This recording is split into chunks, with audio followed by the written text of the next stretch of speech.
Schedule ప్రకారం ఎన్నికలు జరుగుతాయన్నది కేసీఆర్ మాట. అదే నిజమనుకొని ప్రతిపక్షాలు సైతం నిదానంగానే సమరానికి సిద్ధమవుతున్నాయి. ఇంతలోనే MP Nama Nageswara Rao hot comment కాకరేపుతుంది.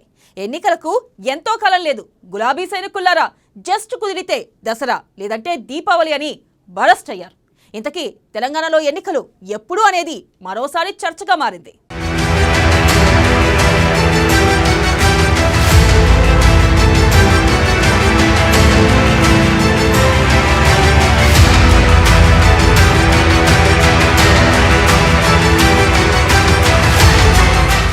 అక్టోబర్లోనే Telangana ఎన్నికలు. ఆత్మీయ సభలో ఎంపీ నామా హాట్ కామెంట్స్. గులాబీ సైన్యాన్ని అలర్ట్ చేసిన ఎంపీ. కేసీఆర్ హ్యాట్రిక్ కొట్టడం పక్కానని వెల్లడి. నామా కామెంట్స్ తో ప్రతిపక్షాల్లో కలవరం.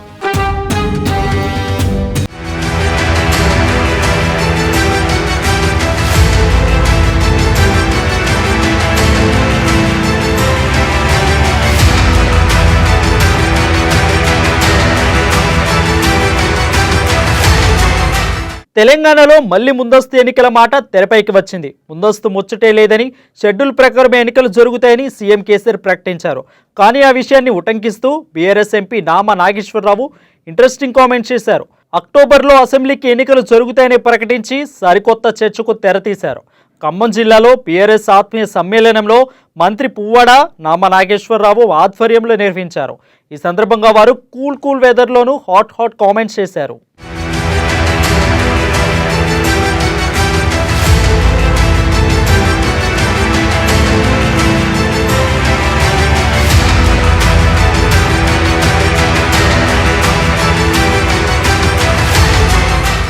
నామా నాగేశ్వరరావు ఇంట్రెస్టింగ్ కామెంట్స్ ఇప్పుడు ఏకంగా తెలంగాణనే షేక్ చేస్తున్నాయి.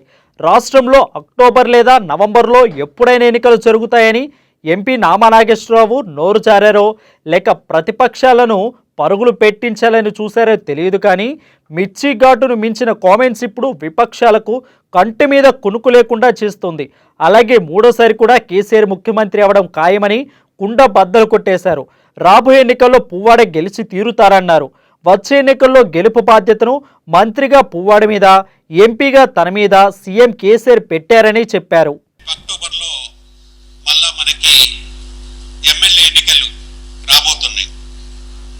దాంట్లో భాగంగా మన నాయకుడు కేసీఆర్ గారు ఈ మధ్యన హైదరాబాద్లో మీటింగ్ పెట్టడం, ఆ మీటింగులో ఆయన పర్టికులర్గా మీరు ఆత్మీయ సమావేశాలు పెట్టండి అని చెప్పి, అంటే ఆత్మసాక్షిగా ఆత్మీయ సమావేశాలు పెట్టండి,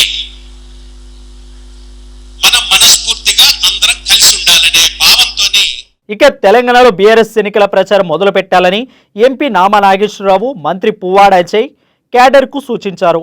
కేసీఆర్ సపోర్ట్తో ఎదిగి ఆయన్నే గద్దె దించుతానంటున్నాడని, 2014-18 ఎన్నికల్లో ఒక్క సీటు ఇచ్చినా జిల్లా అభివృద్ధికి కృషి చేసినందుకు ఆయన్ను గద్దె దించాలా, కేసీఆర్ను ఎందుకు గద్దె దించాలంటూ పొంగిలేటికి సవాల్ విసిరారు మంత్రి పువ్వాడ అజయ్. కొందరు ఇక్కడ పోటీ చేస్తారు కానీ ఖమ్మంలో ఓటు హక్కు ఉందన్నారు.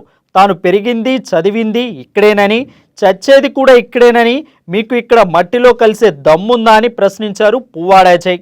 కథలు చెప్పేటోళ్ళం కాదు మేము, కానీ కథలు చెప్పేటోళ్ళు చాలా మోపారు ఈ ఖమ్మం జిల్లాలో. ఇవాళ రేపు వస్తున్నారు కొత్త కథలు చెప్పుకుంటా. నిన్నటి వరకు ఇదే ప్రభుత్వంలో ఉండి, ప్రభుత్వంలో పదవుల్లో లేకపోయినా ప్రభుత్వాన్ని పొగిడి కేసీఆర్ గారిని పొగిడిన వాళ్ళకి, నిన్న మొన్నటి వరకు పొగిడిన వాళ్ళకి కూడా ఇవాళ గమ్మత్తుగా కేసీఆర్ గారిని గద్దె దించుతాడంట.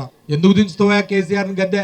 ఈ పేదవాళ్ళకి పట్టాలు ఇచ్చినందుక, జియో 58లో పెట్టి పేదవాళ్ళకి పట్టాలు ఇచ్చినందుక. కనపట్టలే ఇంతమంది, ఇన్ని వేలాది మంది పేదలకి పట్టాలు ఇచ్చిన ఘనత ఏ ప్రభుత్వంలో చూసినావు గతంలో? ఏ ప్రభుత్వంలో లేదా ఏ పార్టీలో ఉన్న వాళ్ళని ఈ కార్యక్రమం చేయంగా చూసినావు నేను అడుగుతా ఉన్నా. ఇది బీఆర్ఎస్ ఘనత, ఇది ముఖ్యమంత్రి కేసీఆర్ గారి ఘనత. అలాంటి నాయకుడినంట గద్దె దించుతాడంట ఒక మహానుభావుడు ఇక్కడ ఖమ్మం జిల్లాలో బయలుదేరి. సరే, నేను పేర్లు వ్యక్తిగతంగా విమర్శించాను, కానీ ఎన్ని మంచి పనులు చేసిండు కేసీఆర్ గారు చెప్పుకుంటా పోతే ఇవాళ రోజంతా సరిపోదు. ఖమ్మం జిల్లాలో ఆఖరికి కోయలు లంబాడాలు ఉంటున్న తండలు గూడాల్లో కూడా మా ఆడపడుచులు మరి బిందెలు వేసుకొని చెలకల్లోకి చెరువుల్లోకి లేదా నదుల్లోకి పోయి నీళ్లు తీసుకొచ్చిన పరిస్థితి నుంచి ఇవాళ చిన్న కోయగూడెంలో 60-70 మంది ఉంటున్న దగ్గర కూడా ఇంట్లోనే నల్లా వస్తుంది. అక్కలు మీ అందరు చెప్పాలా, మీరు నల్లా వస్తుంటే చప్పట్లు కొట్టండి, ఆయన చెవులకి వినపడాలా, ఆయన చెవులు తూట్లు పడాలా.